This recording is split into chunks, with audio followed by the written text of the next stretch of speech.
They bet him to break up with me by Friday and they pay him 300 bucks. Thursday, this boy broke up with me. Hi Angel, and welcome back to my channel. My name is Pimana Makobo. If you are new here, and thank you so much for watching my video today. Damn, it feels good to be back. It feels so good to be back. Oh my goodness, I missed you guys so much, and I've missed making content, and I've missed sitting in front of the camera like this and filming. But your girl needed to take a break, you know, because I have been feeling really burnt out. But now I am back. I am alert, I'm alive, and I'm enthusiastic. I actually came back from home just yesterday. I think going home really did, you know, it did me good, because when I came back from home I was like, that's what I needed. I guess I just miss my family and I didn't realize it. So being home really helped me, you know, relax and everything. But now I'm back.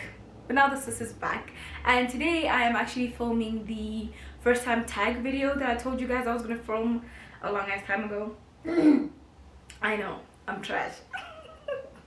But I'm here and I'm filming it, and I'm really excited actually, because I want to find out what you guys asked and all of that. I'm going to try and answer all the questions if I remember, you know, when was the first time that I did whatever it is that you guys asked.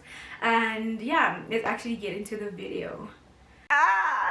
So okay, a few weeks back I asked you guys on Instagram to ask me a couple of, you know, questions related to a first time tag, and you guys did. Wait, let me shift my chair. I think I'm cool here.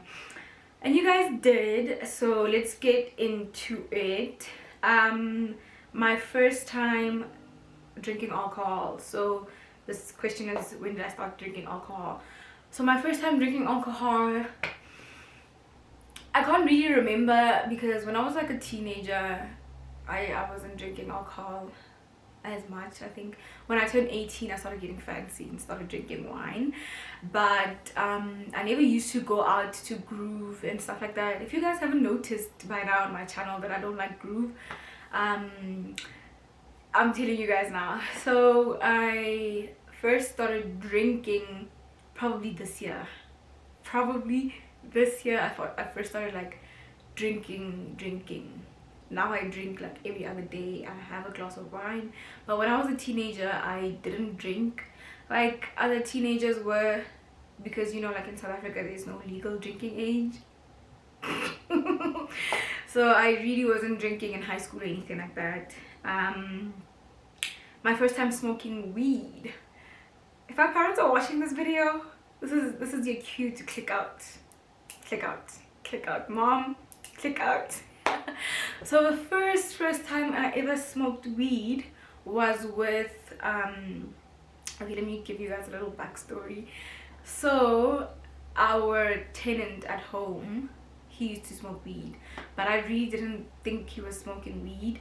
But yeah, so one time I just asked him, hey, what's that and why are you smoking it, you know, because it doesn't look like a cigarette and you make it yourself. He was rolling the blunt, I guess. And then he's like, you wanna smoke? And then he gave me like 2 or 3 pulls. And then afterwards he was like, hey, here's an orange, have an orange afterwards. So I guess he was giving me the orange for the smell, like the weed smell, so that it can like wear off by the time I go back inside the house. And I remember that day I was busy with homework. I was 13. I was in grade 7 when I started smoking weed, and I have not looked back since. So throughout my entire high school career, when other kids were drinking alcohol, I was smoking. And still today, I think I still enjoy smoking more than I do like drinking. But yeah, I was 13. I was 13 when I first smoked weed. So yeah. Let's see. Tell us about your first kiss. Oh, guys, tell me honestly, truly speaking, can you guys remember your first kisses? Because I can't remember mine. I can't remember. I can't remember my first kiss. Like a baby kiss, or like a French kiss, or Lamza. I can't remember. I can't remember at all. The first time you encountered racism. The first time I encountered racism was at school, and the thing is, my parents sent me to a school that was previously for Indian people, like during apartheid. It was an all Indian school during apartheid, so they didn't send me to the hoërskool that was previously predominantly white or X model C. They sent me to this school so that they can keep me from experiencing racism at the hoërskool, because it was very, very notorious for being racist towards black learners. Not the school itself, but the teaching staff and whatever. So my experience when I experienced racism for the first time, and I thought to myself, this is racist, was in school. So in grade 11, I cut my hair like really, really short. It was like a brush cut at the time, and I had that line in my hair, aka long walk to freedom. So yeah, so I got the line in my hair, and then I showed up to school, and my teacher was like, no, that's not gonna fly here. And I asked her about why, because in the code of conduct it doesn't say anything about, you know, having a line in your hair. And anyway, how does that even affect me being at school learning?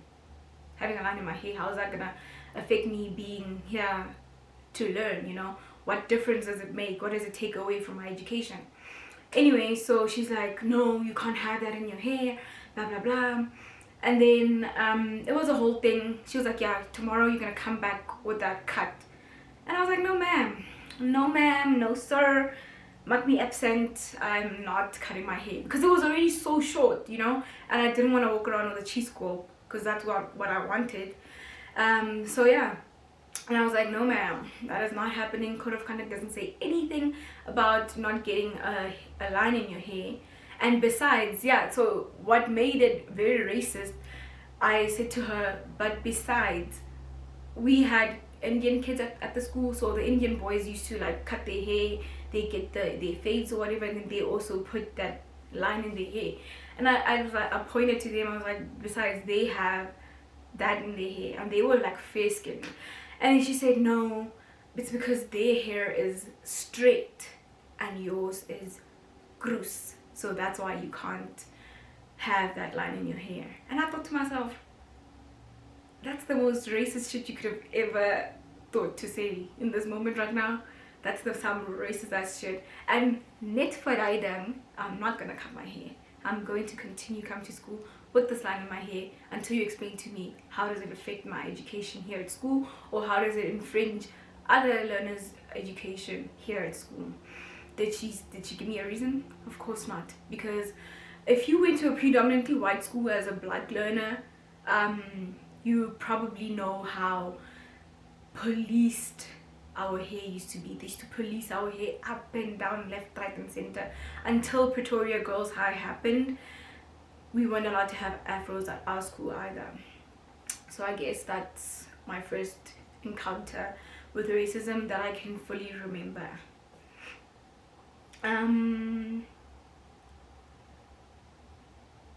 Tell us the time you first got boost drunk. I was 21 years of age when I got boost drunk. Just the other week here, I was filming a video with my friend Kamo, and we were taking Jaeger shots. Let me tell you, those Jaeger shots had me. I didn't have Jaeger shots. They had me, okay? I was puking. Sorry. I was puking. Nothing was looking grand for the girl. Nothing was looking great for me. And that was my first time actually getting like super drunk, I think. Yeah, and I have a really low alcohol tolerance, guys. So when I drink, I usually drink knowing that, hey, this is my limit. Okay, so I can't go over this, otherwise I'm gonna, you know, start puking and stuff like that. So I went over that limit. But yeah, tell us about the first time you skipped school to be with a man. So the first time I skipped school to be with a man, I was 16. Yeah, I was 16 in grade 10. I was 16 in grade 10 and I told my mom some bullshit story. I told her I was sick. Hey, I have the flu or whatever I said I had. And then she was like, okay, whatever. And then she let me stay home from school. And then that day I woke up that morning and I went to go see my ex-boyfriend. Tell us about the first time that you got cheated on / dribbled.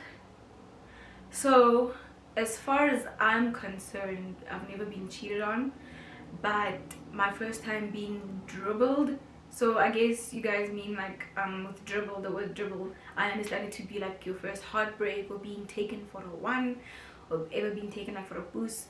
So the first time I got taken for a boost by a boy, it was probably in grade 8.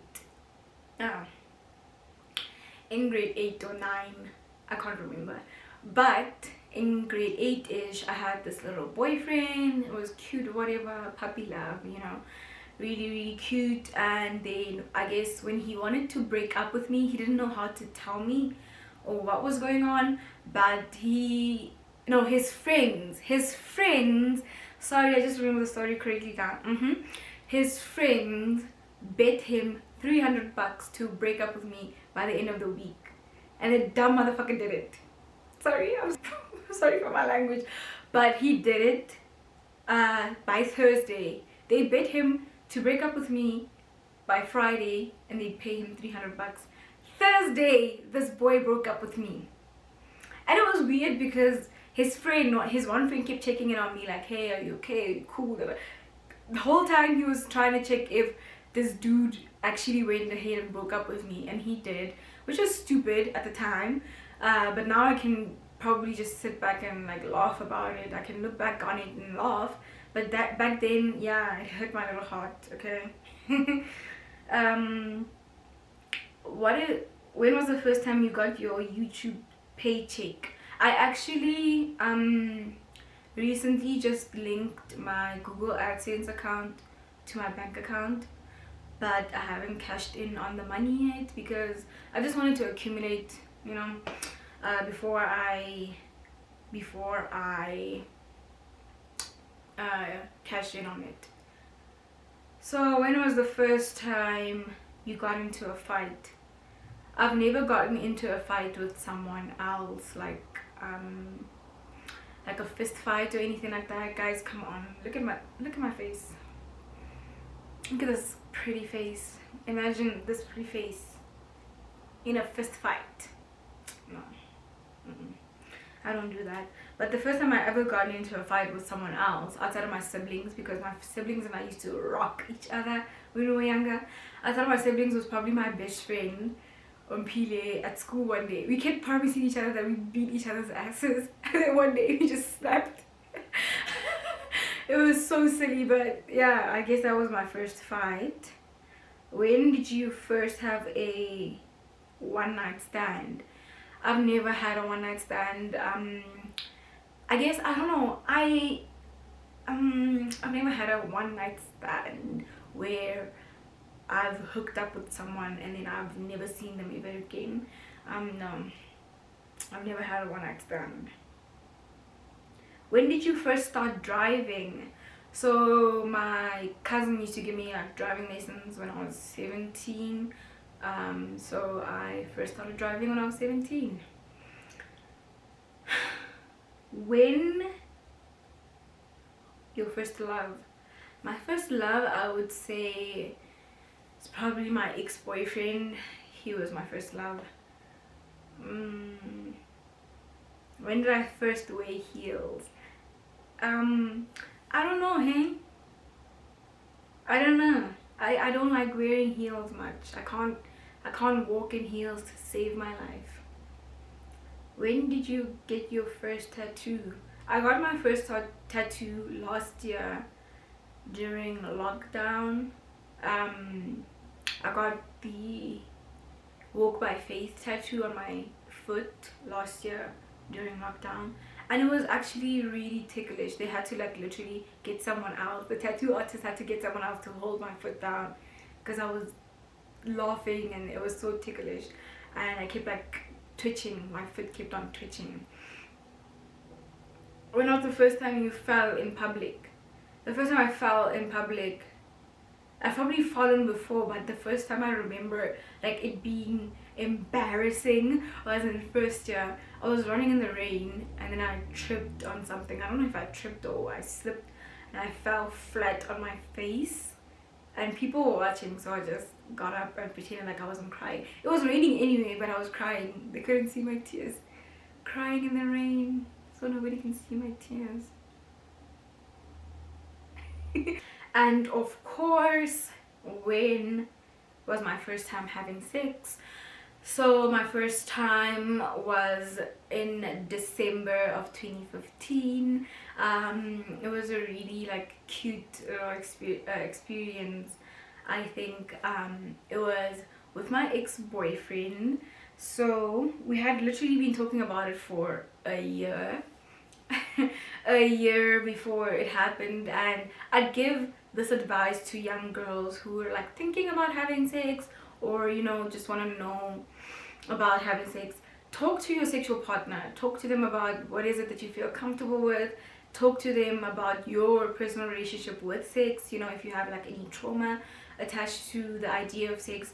Not trauma necessarily being like if you've ever been like sexually assaulted or sexually violated, but in the sense trauma being what you were taught about sex growing up. So if you have any shame attached to it, if you've got any, you know, if you feel a certain way about it, just talk to them prior to the sexual experience. I know some people think that sex is not this huge thing that people make it out to be, especially your first time.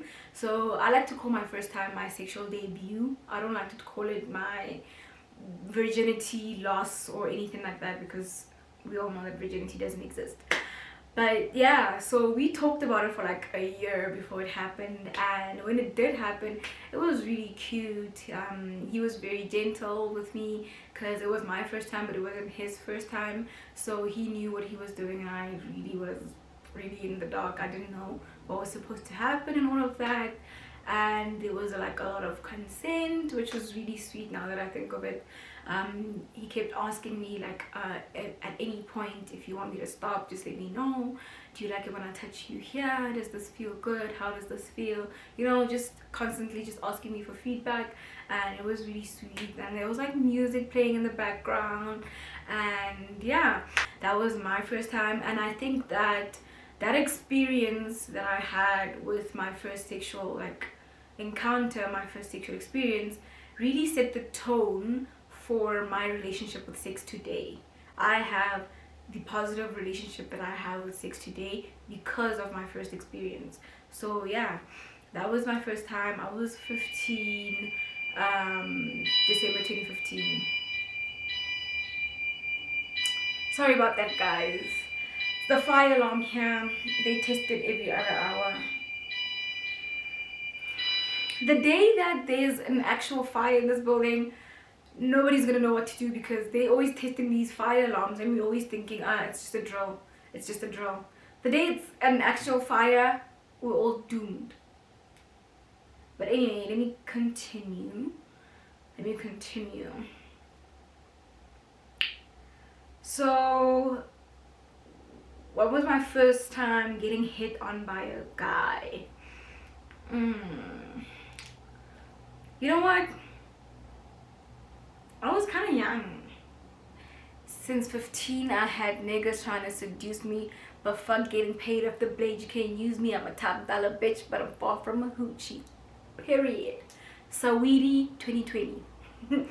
I think the first time I got hit on by a guy, I don't know, I was pretty young, you know, living in South Africa, we know this.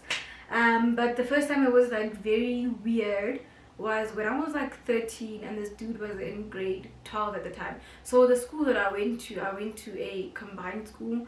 So we had classes from grade 1 till 12. So that's why I was in grade 7 in school with someone who was in grade 12, just for context.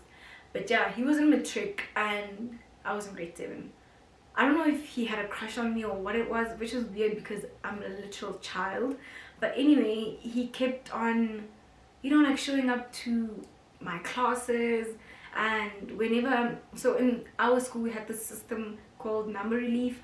So whenever one of your teachers, let's say my English teacher was absent for the day and I had English period, I'd go to another teacher's class and just sit there and do my homework or whatever. So sometimes as like younger kids, your number relief classes are high school teachers. So I'd go to their class, their math class, and he'd literally just like disrupt the whole class, just to let me know that he likes me and all that stuff. And it was really weird because I didn't like him back. But yeah, that was weird. The first foreign country I visited was Mozambique with my family in 2017. We went to Maputo in Mozambique. The first time I got into trouble at school. Guys, I used to get into trouble all the time. But the first time I ever got into like serious trouble, I had even gotten a written warning from the principal, was in grade 5. I think it's grade 5 or 4. No, I think it was grade 5. Yeah, so in grade 5 there was this little phase in the class where the boys were playing with elastic bands, and they kept making like, you know, those things where you take the rubber band and then you make a little thing like with the paper, right? And when it hit the next person, it hit really, really hard and it was super painful. So the boys were like playing around with that, and then the girls joined in, and then it became this whole thing in the class, and we like disrupted learning and stuff like that. So one of our teachers got really fed up with us, and she told the principal about it. The principal gave us all written warnings, let me tell you. All of us. But that was silly. I know, like, it's silly, but it was my first time getting into trouble at school. Ever since then, why getting into trouble was like nothing. It was nothing. My first ever cell phone. So I can't really remember when it was. It was probably like a Motorola. Probably my first cell phone, because my dad, he has like contract cell phones, so every time his contract renews and he gets a new cell phone, he just give my sister his cell phone that he didn't need, like the old one, and then every time he upgraded, my sister would get a new phone, and then I'd get whatever phone that my dad gave to my sister. And I actually still have one of the cell phones that my dad gave me when he upgraded his contract. I still have it till this day. My first job, I worked at a King Pie. I think I was 16 or 17, I can't remember really, but I worked at a King Pie when I was 16, 17, and I was a cashier. Sometimes I'd like make the pies, and I'm really bad at math, guys. One day I almost gave someone, literally, they gave me a 200 rand note, and I literally almost gave them back 200 rand in loose change. I'm that bad at math. I don't know if it was math or just being under pressure. You know, it really gave me anxiety now that I think about it. Counting the money when the customer's just right there and there's a long queue behind them, and everybody just, you know, everybody's counting on you. It's kind of like taxi maths, you know, the anxiety that comes with taxi maths. So my first time learning a language, my first language is Setswana, which is my mother tongue, and I recently learned from my great uncle that the variety of Setswana that I speak is called Morolong.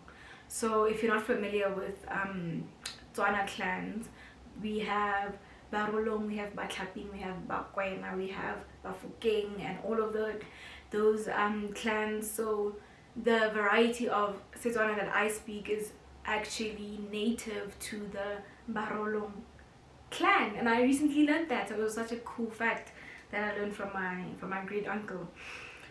My first time getting a piercing.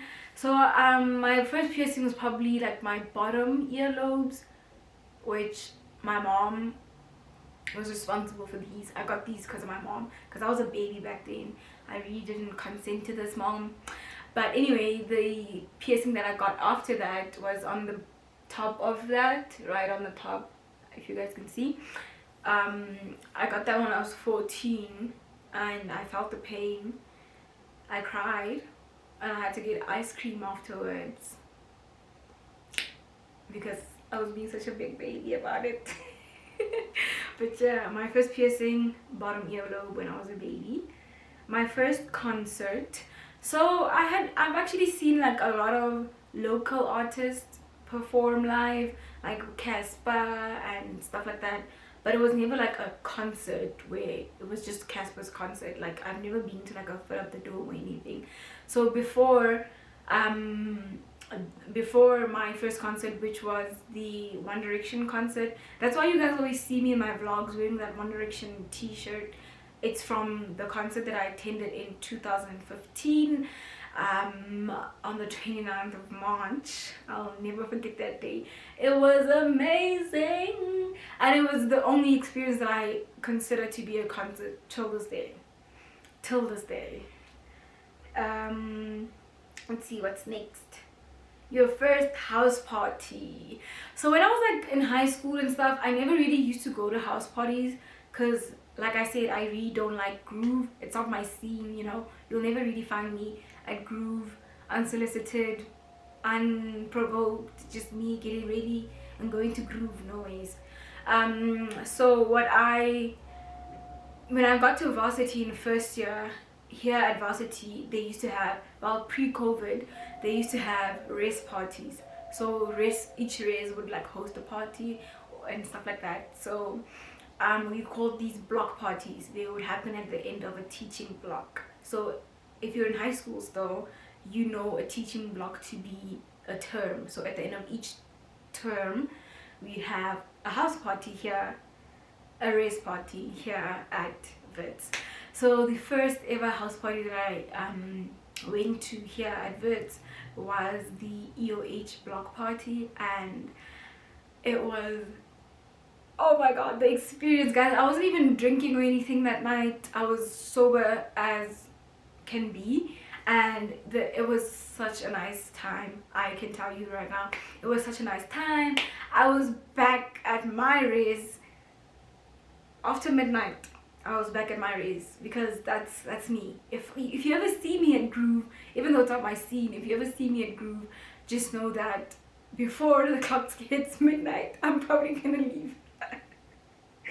And not because of any like strict curfew that I have or anything, just because I want to sleep. By the time the clock strikes midnight, I want to sleep. I'm tired and I want to sleep, you know. I don't know, I'm just one of those people. People really call me like an old soul because I don't like groove. But anyway, this block party that I'm telling you guys about, EOH block party, at the time, one of the students who lived at EOH, I don't know if he was in house comm or he just lived at EOH, he was Shoma Josie's DJ or producer, I don't know, but they got Shoma Josie to come and perform at a house party, at a race party, okay? It was off the hook, and at the time Shoma Josie was popping. We loved her music back then. It was absolutely, it was a ball. It was a nice time, and that was probably the last race party I ever attended here at Race. So my first time sneaking out of the house, I never used to sneak out, guys. In instances where I would go to groove or would like go out at night, since I first started like going out at night and stuff like that, my parents and I had like a really open relationship. I would tell them, hey guys, this Saturday there's this and this happening, can you like drop me off and also give me money for entertainment when I get there? And they'd give me money for entertainment not being booze, of course, entertainment being like if I wanted to get there and I'd buy myself like a Fanta cold drink or a ticket if I needed a ticket, and like if I needed to buy a ticket or whatever. And then my dad would drop me off and pick me up. So he was really like strict on this, and he gave me a cell phone which he would load with airtime, 100 rands of airtime for me to call him no matter what the time of day was, whether it was 3 a.m. in the morning, whether it was 6 a.m. in the morning or 7 a.m. in the morning, he told me, call me and I'll come and pick you up. Don't get into strangers' cars thinking that they're gonna drop you off at home. Don't get into drunk drivers' cars thinking that they're gonna drop you off at home. Don't talk to guys just so that they can give you a lift home. Call me and I'll come pick you up.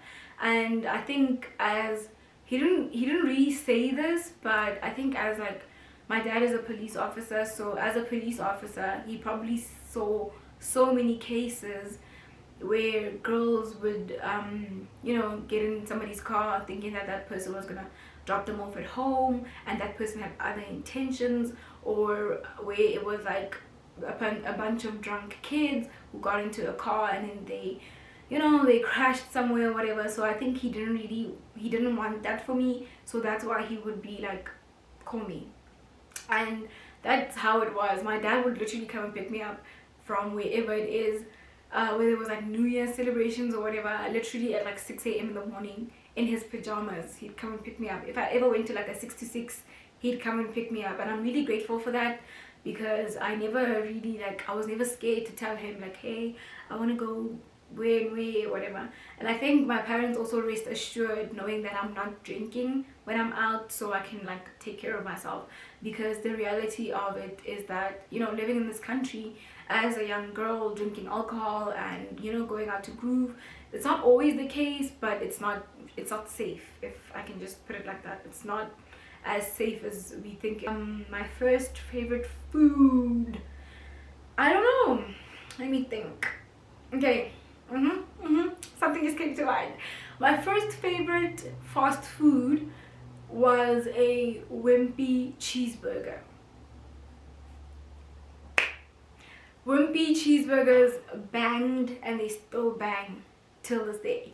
Guys, when I was growing up, if you didn't have your birthday party at Wimpy, what was you doing? Was it really your birthday? So when I was a kid, we'd always go to Wimpy if it was somebody's birthday, and we'd always, like, you know, parents order for us cheeseburgers. Wimpy cheeseburgers are so good. Till this day, when I go to Wimpy, I always get a cheeseburger and a milkshake, because they bang. They just remind me of my childhood. I love them so much. So that's my first favorite fast food, or my first favorite Western food. And my first favorite ethnic food was probably maheu.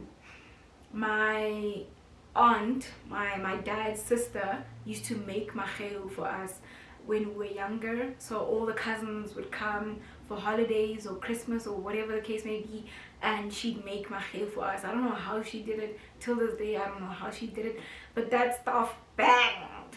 Okay, when I tell you, it was good. It was amazing. Till this day, I love maheu. I love maheu. This is the last question. My first day as a student teacher. So for those of you who do not know, I am in varsity training to be a history and English teacher, social sciences for grade 8 and 9, probably grade 7 too.